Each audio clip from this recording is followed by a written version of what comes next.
2007, intervention exceptionnelle en Guinée. C'est la première fois que le PBF intervient dans un pays qui ne connaît pas de conflit armé. Mais la situation des pays voisins est critique et le pays accumule les facteurs de risque. En 2009, le premier plan prioritaire de consolidation de la paix est lancé pour accompagner la transition démocratique en Guinée. 2011, mise en place du second plan prioritaire pour renforcer la démocratie naissante et instaurer un état de droit. Le contexte est marqué par une forte instabilité politique, le tissu social est fragile à cause des tensions intercommunautaires et d'une situation socio-économique précaire. Enfin, la situation sécuritaire est alarmante, l'armée est désorganisée et la délinquance augmente. Avec une enveloppe de 55 millions de dollars, le PBF intervient en Guinée à travers une trentaine de projets. L'action du PBF se caractérise par le financement de projets Quick Impact, c'est-à-dire une intervention ciblée et qui apporte un bénéfice immédiat pour la population. Le PBF a pour le but de générer des effets catalytiques et travaille en partenariat avec la société civile, les institutions publiques guinéennes, les ONG nationales et internationales, le secteur privé guinéen et les acteurs internationaux partenaires au développement.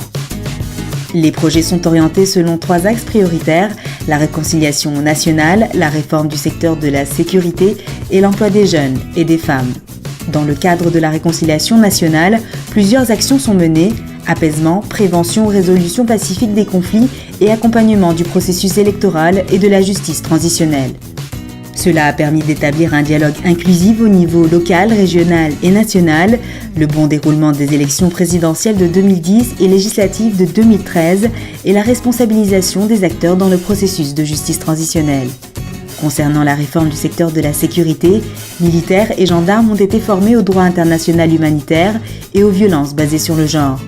Les dispositifs de contrôle civil et démocratique des forces de sécurité et de défense ont été renforcés, ce qui a permis l'amélioration de la gouvernance, le recensement des effectifs du corps de sécurité. Près de 4000 militaires ont été mis à la retraite.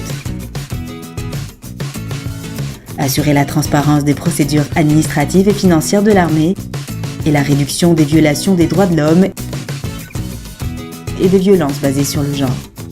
Concernant l'emploi des jeunes et des femmes, la création de 3500 emplois pour les jeunes et les femmes a fait diminuer leur participation aux violences. La formation technique et professionnelle de 2000 jeunes ex-associés de l'armée au maniement des armes a permis d'offrir un emploi à plus de la moitié d'entre eux. La réalisation d'une étude sur le secteur des mines et de l'agriculture pourrait mobiliser 50 millions de dollars pour l'emploi des jeunes et des femmes. Face à la réussite des projets financés par le PBF, différents partenaires internationaux et le gouvernement guinéen ont décidé d'aider à la poursuite de ces initiatives pour près de 68,4 millions de dollars.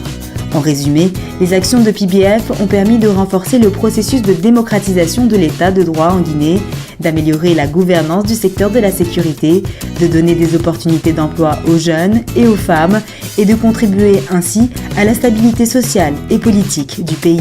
Mais ces acquis restent fragiles, le pays a besoin d'accompagnement pour les années à venir, il faut renforcer les institutions constitutionnelles et accompagner les échéances électorales de 2015 au risque de voir le pays à nouveau déstabilisé.